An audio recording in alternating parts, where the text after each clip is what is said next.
El objetivo de este video es interpretar la inducción electromagnética y la ley de Faraday. Los pioneros de la inducción electromagnética fueron Michael Faraday y Joseph Henry, quienes en la década de 1830 realizaron una serie de experiencias como las que te voy a describir. El primer caso que observaron fue el hecho de colocar un imán en reposo con respecto a una bobina. Esta bobina se encuentra conectada a un galvanómetro, siendo este instrumento el que permite medir corrientes muy pequeñas que puedan pasar a través de él. Bueno, como segundo caso, lo que se hizo fue poner en movimiento el imán respecto a la bobina, y se observó que cuando se aproxima el imán a la bobina, pues el galvanómetro nos registraba una corriente a través de él. Lo mismo sucedía en el momento en que se aleja el imán de la bobina, también se registraba una corriente a través del galvanómetro. Muy bien.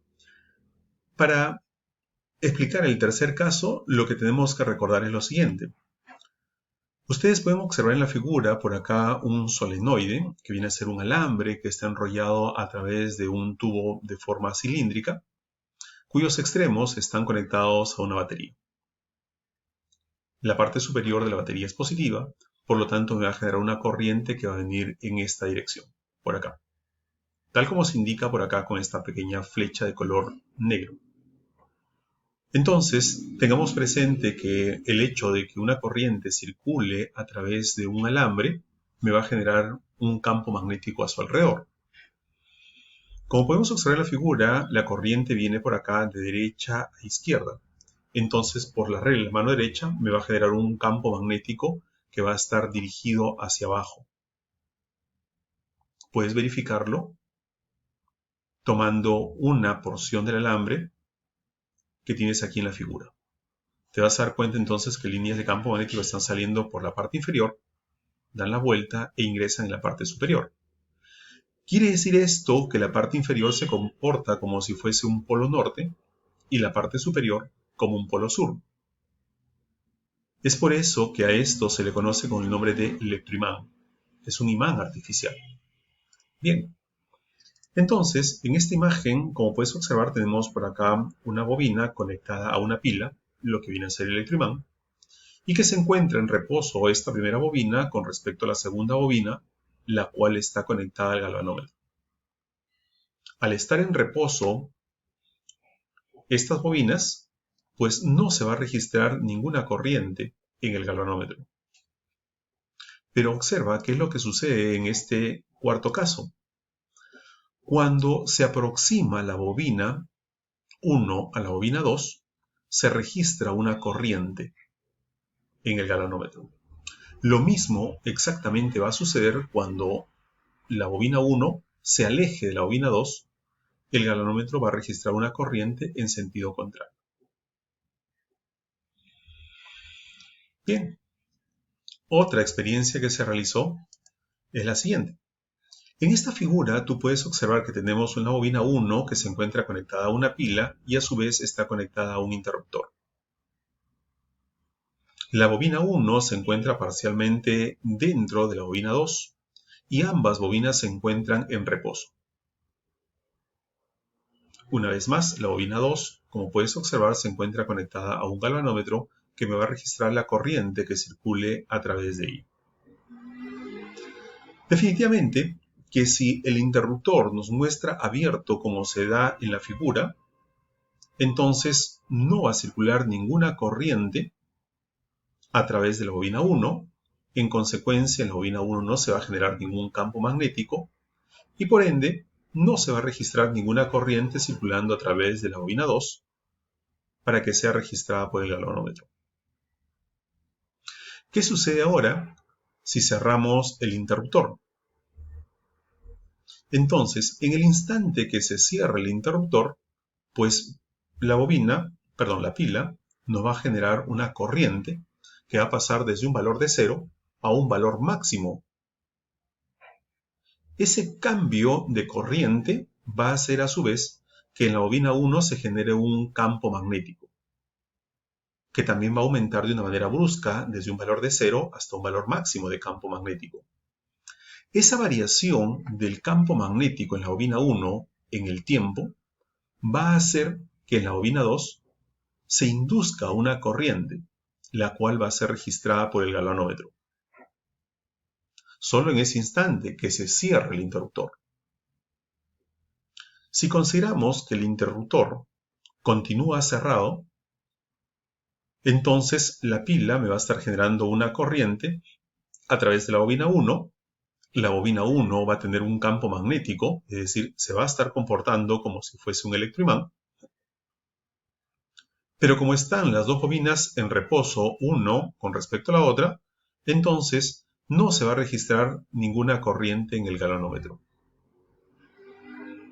Recuerda, si no hay variación de campo magnético, no se está generando entonces corriente inducida en la bobina 2. Finalmente, si nosotros ahora abrimos el interruptor, ojo que estaba cerrado, abrimos el interruptor, entonces la corriente que circula por la bobina 1 debido a la pila va a decrecer en magnitud de un valor máximo hasta 0, ¿cierto? Porque estás abriendo el interruptor. Al hacer eso y disminuir la corriente, entonces el campo magnético que existía en la bobina 1 también va a decrecer desde el valor máximo de campo magnético que tenía hasta un valor de 0. Una vez más, esa variación de campo magnético va a hacer que se induzca una corriente en la bobina número 2, que va a estar dada o va a ser registrada por el galvanómetro. Bien, finalmente veamos el sexto caso. Hasta ahora solo hemos visto que la variación de un campo magnético me produce, pues, una variación del campo magnético en el tiempo me produce una corriente inducida. ¿Qué sucede ahora si yo tengo un alambre conductor doblado en forma de U, como observas, pintado de color rojo, dentro de un campo magnético, y nosotros colocamos, pues, otro alambre conductor sobre este alambre doblado en forma de U? Puedes observar por la figura que por acá se ha formado una espira, mira, ve, rectangular pequeña, ¿cierto?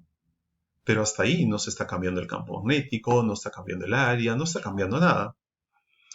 Pero se llega a registrar una corriente inducida en el momento en que el alambre de color naranja se desplaza hacia la izquierda.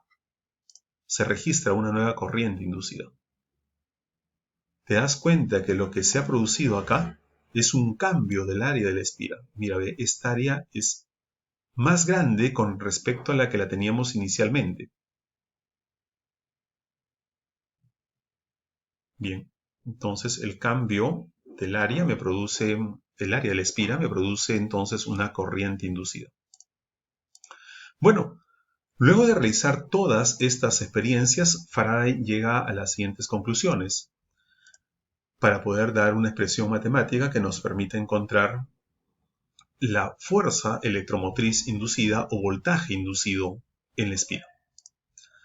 Cada vez que nosotros tenemos un campo magnético que varíe con el tiempo, pues entonces se producía una corriente inducida. Asimismo, podemos observar por acá en este GIF que tenemos un campo magnético apuntando hacia arriba y tenemos una espira formada por un alambre de cobre que tiene la forma cuadrada y que está cambiando de posición con respecto al campo magnético. Ese cambio de posición angular de la espira con respecto al campo magnético también me va a producir, pues, un voltaje inducido o una corriente inducida. Finalmente, en el caso 6 que acabamos de ver, nos hemos dado cuenta que la variación del área transversal de la espira también nos produce un voltaje inducido o una corriente inducida. Entonces, estos tres parámetros físicos te das cuenta que están involucrados en una sola cantidad física que se conoce con el nombre de flujo magnético. Si yo varío en el tiempo, entonces, ya sea el campo magnético, el área o la posición angular de la espira, yo tendré un voltaje inducido o una corriente inducida. Es así como Faraday llega a la conclusión que este voltaje inducido, también llamado fuerza electromotriz inducida, es igual al número de espiras multiplicado por la rapidez con que cambia el flujo magnético con respecto al tiempo. Ojo, que esta expresión es en magnitud.